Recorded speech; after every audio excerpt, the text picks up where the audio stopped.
नमस्कार, मी नंदिनी तुम्हा सगळ्यांचं स्वागत करते आपल्या आणखी एका व्लॉगमध्ये। तर आज आहे हरतालिका आणि आता माझी तयारी वगैरे झाली आहे आणि आम्ही आता चाललो हो नाल्यावरती गौर धुवायसाठी।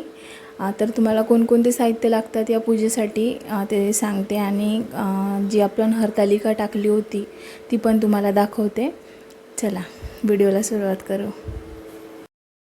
इथे मी आरती करून ठेवली होती, त्याच्यामध्ये सर्व सामान घेतलं होतं। रांगोळी, विडा, 1 रुपयाचा सिक्का, पुन्हा सुपारी, वस्त्रमाळ, कापूस, अगरबत्ती, माचीस, दही, दूध शिंपडायसाठी आणि इथे 5 प्रकारच्या फुलांची जुळ्या होत्या आणि हार केली होती गौराईसाठी।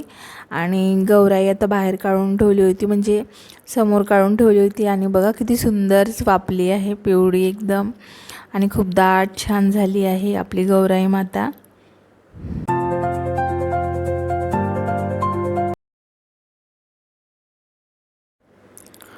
आणि इथे सर्व तयारी करून ठेवली आहे। चौरंगावर पानं लावून घेतली आहे केळीची गौर ठेवायसाठी, आपण धुवून आल्यावर ठेवण्यासाठी। तर आता आम्ही चाललो हो नाल्यावरती गौर धुवायसाठी, म्हणजे आमच्या इकडे सगळ्या बाया तिकडेच जातात। तर आम्ही पण दरवर्षी तिकडेच जातो, कारण पाणी खूप स्वच्छ राहते आणि छान राहते। तर चला मग तुम्ही पण।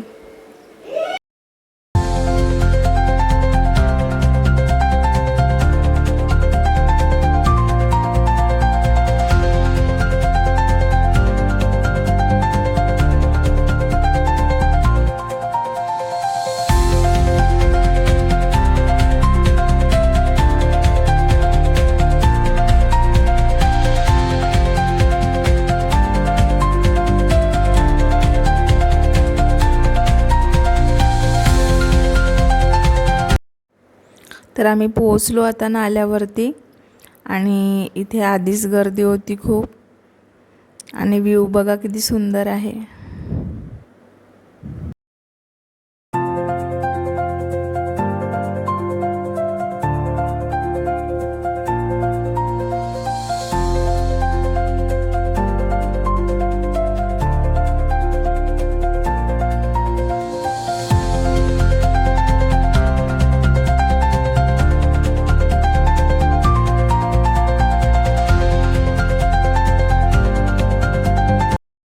आणि सगळ्या गौराया धुवून घेतल्या आणि आम्ही पूजा केली मग।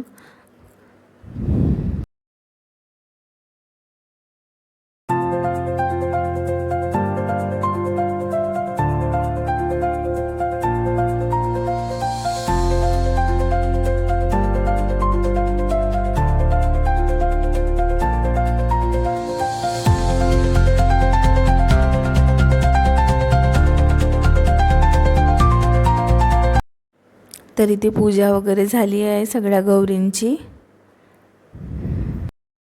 तर आता आम्ही आलो घरी वापस पूजा वगैरे करून आणि इथे आणि गौराई माता ठेवली आपली जागेवर आणि आता घट वगैरे मांडून घेते मी, कलश वगैरे। तर इथे बघा फायनल लुक आपल्या गौराईचा, कलश वगैरे मांडला आहे, दिवा, पुन्हा फुलोऱ्या लावला आहे 5 केळींचा आणि त्या फुलोऱ्यावरून असं कळसामध्ये जो आपला वेल आहे तो टाकला आहे पानांचा आणि ते नैवेद्य ठेवला आहे, फळं, 5 प्रकारची अगरबत्ती, धूप लावून घेतला आहे।